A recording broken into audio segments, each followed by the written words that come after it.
Europe 1, historiquement vôtre, avec Stéphane Bern. Mes aïeux, quelle époque, mes aïeux, quelle époque. Oui, mes aïeux, quelle époque, une époque et même plusieurs qu'on vous raconte chaque jour pendant 2 heures. Toujours avec Jean-Luc Lemoyne, David Cassel-Lopez qu'on retrouve dans un instant. Et aujourd'hui avec vous, Gavin Clemente Ruiz, notre globe-trotter de l'histoire. Ça s'est passé dans le passé, on remonte au XIVe siècle pour découvrir une cité riche du Nigeria qui a mystérieusement décliné.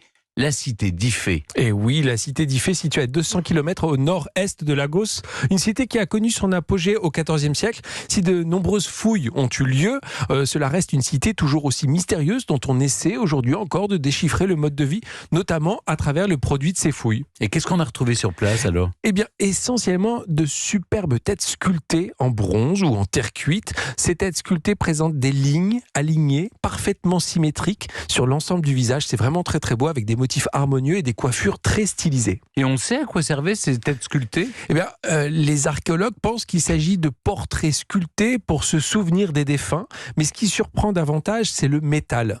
C'était des têtes souvent en bronze. Ce n'était pas un métal ordinaire, mais un métal de prestige pour l'époque, assez rare sur place d'ailleurs, ce qui laisse à penser que cette cité d'Ifé de l'actuel Nigeria était une cité prestigieuse. On estime même qu'elle était habitée par 500 000 habitants déjà au XIVe siècle, ce qui semble considérable.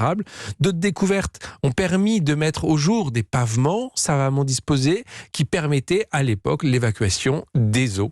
Et à part le bronze, ils travaillaient d'autres matériaux ? Eh bien oui, on a découvert des objets en verre. Là encore, ça prouve l'importance de cette cité. On fabriquait des perles de verre à Ifé. C'était même une sorte de monnaie d'échange.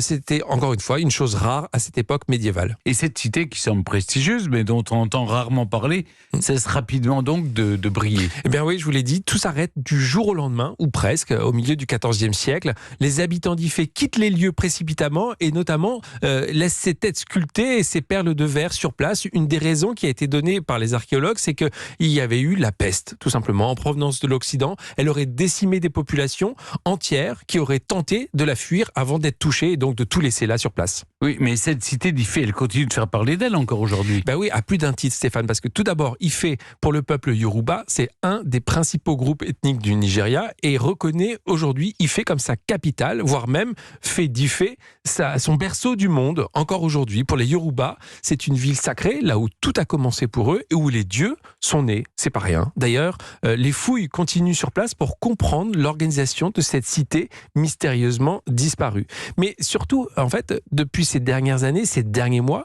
on assiste à un phénomène qui prend de l'ampleur à travers tous les musées du monde. En effet, de nombreuses œuvres qui sont souvent entrées de façon obscure en contrebande, qui venaient du Nigeria, sont restituées à leur pays d'origine et pas mal de têtes sculptées d'Ifé sont actuellement rendues au Nigeria pour en faire un musée. Ainsi, ces têtes, ces objets qui reviennent au Nigeria retrouvent leur terre première, ce berceau du monde des Yoruba.